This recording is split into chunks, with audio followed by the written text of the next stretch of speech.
Hello friends, web education में आपका स्वागत है। हम मध्य प्रदेश जेल प्रहरी के प्रीवियस ईयर के क्वेश्चन पेपर सॉल्व कर रहे हैं, जिसमें से हमने 6 क्वेश्चन पेपर है ये, और इसका हमने जीके जीएस पार्ट कर लिया है। अब हम स्टार्ट करेंगे हिंदी का पार्ट। तो चलिए स्टार्ट करते हैं आज का पहला प्रश्न। पहला प्रश्न है, मृगनयन का सामासिक विग्रह निम्न में से कौन सा है। ठीक है, हमें यहाँ मृगनयन का सामासिक विग्रह करना है। तो ये होगा ऑप्शन नंबर 4, मृग रूपी नयन। ठीक है, इसका आंसर होगा मृग रूपी नयन। और अगर मृगनयन में समास कौन सा है, अगर हमें ये क्वेश्चन आया है, पता करना है, तो इसका आंसर होगा कर्मधारय समास। मृगनयन में कौन सा समास है, तो ये होगा कर्मधारय समास। और कर्मधारय समास क्या होता है? कर्मधारय समास वो होता है जिसमें विशेषण बता रहा हो। ठीक है, वो कर्मधारय समास होता है। तो इसमें नयन का विशेषण बता रहा है, विशेषता बता रहा है कि क्या होगा, तो मृग रूपी नयन है, इसलिए इसका आंसर होगा ऑप्शन नंबर 4। अगला देखते हैं क्वेश्चन नंबर 2। क्वेश्चन नंबर 2 है, संरक्षण के लिए सही संधि विच्छेद को चुनिए। ठीक है, हमें यहाँ पे संरक्षण की संधि विच्छेद करना है। तो क्या होगा, इसका आंसर होगा ऑप्शन नंबर 2, सम प्लस रक्षण। ठीक है, सम प्लस रक्षण। और संरक्षण में कौन सी संधि है, तो ये है व्यंजन संधि। ठीक है, व्यंजन संधि। अगला देखते हैं क्वेश्चन नंबर 3। क्वेश्चन नंबर 3 है, मानो कठिन आंगन चली ताते राते पाँव में निम्न में से कौन सा अलंकार है। हमें इसमें फाइंड करना है कि इस पंक्ति में कौन सा अलंकार है। तो ये होगा उत्प्रेक्षा अलंकार। ठीक है, इसका आंसर होगा ऑप्शन नंबर 4, उत्प्रेक्षा अलंकार। उत्प्रेक्षा अलंकार क्या होता है, मैं इसकी ट्रिक बता चुकी हूँ। आप हमारे चैनल में जाके वीडियोज़ भी देख सकते हैं। मैंने अलंकार का वीडियो बनाया हुआ है, तो बहुत ट्रिक के साथ बनाई हूँ, आप वहाँ से जाके देख सकते हैं। मैं आपको ट्रिक बताती हूँ इसकी। उत्प्रेक्षा अलंकार में अगर किसी भी पंक्ति में मानो, मनु, मनुः, ठीक है, मानो, मनु, मनुः, जानो, जनु, जनुः, ये सब आए तो उत्प्रेक्षा अलंकार का उदाहरण है। आप मतलब आसानी से आंसर टिक कर सकते हैं। ठीक है, अगला देखते हैं क्वेश्चन नंबर 4। क्वेश्चन नंबर 4 है, अंधे के हाथ बटेर लगना मुहावरे का अर्थ निम्न विकल्पों में से कौन सा है। ठीक है, हमें ये मुहावरा बताना है कि अंधे के हाथ बटेर लगना का मुहावरा क्या होगा। तो ये होगा योग्यता ना होने पर भी सफल होना। ठीक है, तो इसका आंसर होगा ऑप्शन नंबर 1, योग्यता ना होने पर भी सफल होना। ठीक है, अगला देखते हैं क्वेश्चन नंबर 5। क्वेश्चन नंबर 5 है, दिन के लिए सही पर्यायवाची वाले शब्दों की पंक्ति को चुनिए। ठीक है, हमें यहाँ पे दिन की पर्यायवाची बताना है।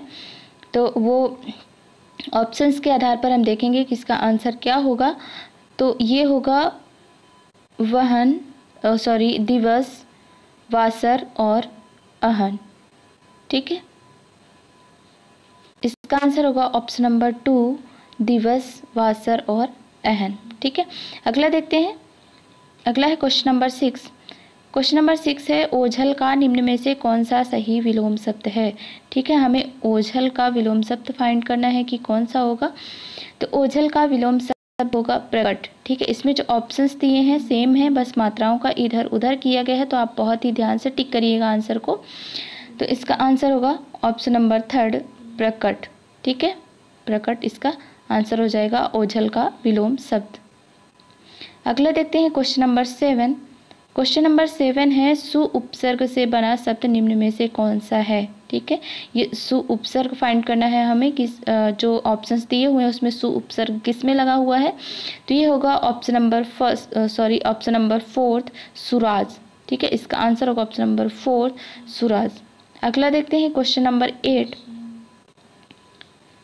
क्वेश्चन नंबर 8 है, तालाब के लिए सही पर्यायवाची वाले शब्दों की पंक्ति को चुनिए। हमें फाइंड करना है कि तालाब की पर्यायवाची क्या होगी। तो हम बहुत ध्यान से इसके ऑप्शंस पढ़ेंगे, क्योंकि सेम ही दिए हुए हैं, बस मात्राओं का इधर उधर है।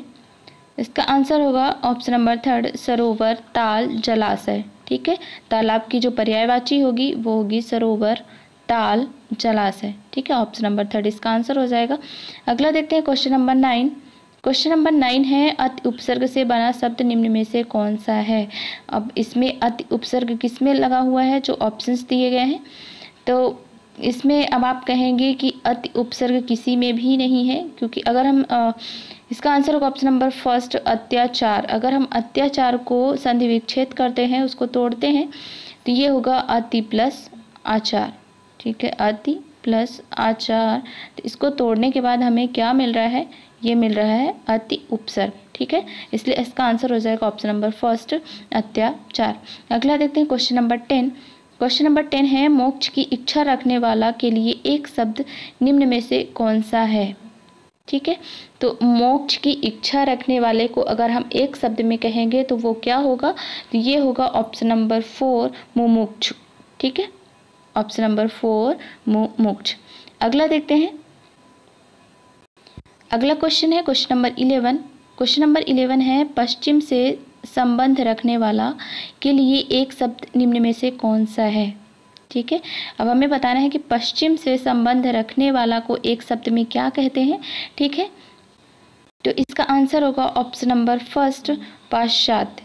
ठीक है, ऑप्शन नंबर फर्स्ट इसका आंसर हो जाएगा पाश्चात्य, यानी कि पश्चिम से संबंध रखने वाला को हम कहेंगे एक शब्द में पाश्चात्य। ठीक है, अगला देखते हैं क्वेश्चन नंबर 12। क्वेश्चन नंबर 12 है जल पिपासु का समासिक विग्रह निम्न में से कौन सा है। ठीक है, जल पिपासु को हम समासिक विग्रह करेंगे तो ये क्या होगा, तो ये होगा जल को पीने की इच्छा रखने वाला। ठीक है, इसका आंसर होगा ऑप्शन नंबर 2 जल को पीने की इच्छा रखने वाला। अगला देखते हैं क्वेश्चन नंबर 13। क्वेश्चन नंबर 13 है आई प्रत्यय से बना शब्द निम्न में से कौन सा है।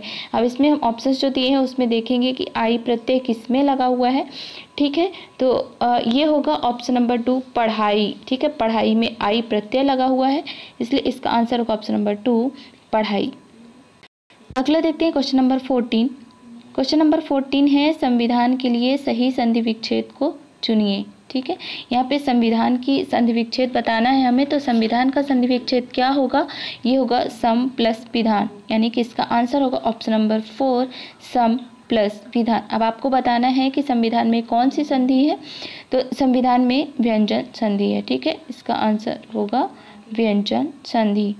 ठीक है, अगला देखते हैं, अगला है क्वेश्चन नंबर 15। क्वेश्चन नंबर 15 है निरोग का शुद्ध रूप निम्न में से कौन सा है। हमें बताना है कि निरोग का शुद्ध रूप क्या होगा, तो निरोग का शुद्ध रूप होगा ऑप्शन नंबर फर्स्ट निरोग। ठीक है, निरोग इसका आंसर हो जाएगा। ठीक है, ऑप्शन नंबर निरोग। अगला देखते हैं क्वेश्चन नंबर 16। क्वेश्चन नंबर 16 है ममधुर्यता का शुद्ध रूप निम्न में से कौन सा है। ठीक है, तो इसका आंसर होगा ऑप्शन नंबर 3 माधुर्य। ठीक है, इसका आंसर होगा ऑप्शन नंबर 3 माधुर्य। ठीक है, अगला देखते हैं, अगला है क्वेश्चन नंबर 17। क्वेश्चन नंबर 17 है औचक का निम्न में से कौन सा सही विलोम शब्द है। ठीक है, तो औचक का विलोम शब्द बताना है हमें। यहाँ पे क्या होगा औचक का विलोम शब्द, इसका आंसर होगा ऑप्शन नंबर 3 अक्सर। ठीक है, अक्सर इसका आंसर हो जाएगा। अगले देखते हैं क्वेश्चन नंबर 18। क्वेश्चन नंबर 18 है बोरों सबय रघुवंश कुठार की धार में बारन बाज सरत्यथ ही सरतथ्य बान की वायु उड़ाए के लक्षण लक्ष्य करो अरिहा समर्थ में निम्न में से कौन सा रस है। ठीक है, इस पंक्ति में हमें रस बताना है कि कौन सा रस है। एक बार फिर से पढ़ते हैं बोरों सबय रघुवंश कुठार की धार में बारन बाज सरथत्य सरथत्य बान की वायु उड़ाए के लक्षण लक्षण करो हीरा समर्थ है। ठीक है, तो इसमें से कौन सा रस है, तो इसको पढ़ने के बाद हमें मतलब ऐसा समझ में आ रहा है कि यहाँ पे रौद्र रस है। ठीक है, तो इसका आंसर होगा ऑप्शन नंबर 2 रौद्र रस। ठीक है, आगे देखते हैं, अगला है क्वेश्चन नंबर 19। क्वेश्चन नंबर 19 है पानी गए न उबरे मोती मानुष चून में निम्न में से कौन सा अलंकार है। ठीक है, हमें अलंकार बताना है कि इस पंक्ति में कौन सा अलंकार है, पानी गए न उबरे मोती मानस चून। ठीक है, तो इसका जो आंसर होगा वो होगा ऑप्शन नंबर फर्स्ट श्लेष अलंकार। ठीक है, श्लेष अलंकार क्या होता है, श्लेष अलंकार वह होता है किसी काव्य के पंक्ति में मतलब एक ऐसा शब्द होता है जिसके अनेक अर्थ होते हैं, यानी कि पर्यायवाची कहें हम, एक ही शब्द के अनेक अर्थ होते हैं, वो श्लेष अलंकार होता है। ठीक है, इसका आंसर हो जाएगा ऑप्शन नंबर फर्स्ट, श्लेष अलंकार। अगला देखते हैं क्वेश्चन नंबर 20।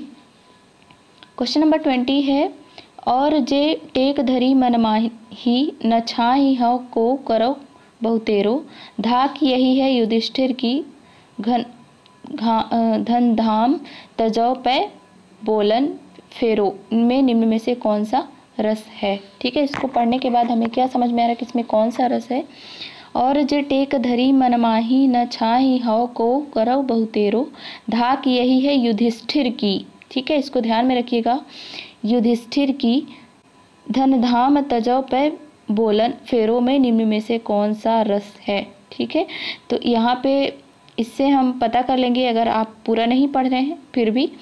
इसका आंसर होगा ऑप्शन नंबर थर्ड, वीर रस। ठीक है, वीर की भावना आ रही है यहाँ पे, इसलिए इसका आंसर होगा ऑप्शन नंबर थर्ड, वीर रस। ठीक है फ्रेंड्स, इसमें हमने 20 क्वेश्चंस कंप्लीट कर लिए हैं। हमारा हिंदी का पार्ट कंप्लीट हो चुका है। अगर आपको ये वीडियो पसंद आए तो वीडियो को लाइक कीजिए, चैनल को सब्सक्राइब कीजिए अगर आप चैनल पे नए हैं, और बेल आइकन को भी प्रेस कीजिए। वीडियो देखने के लिए धन्यवाद।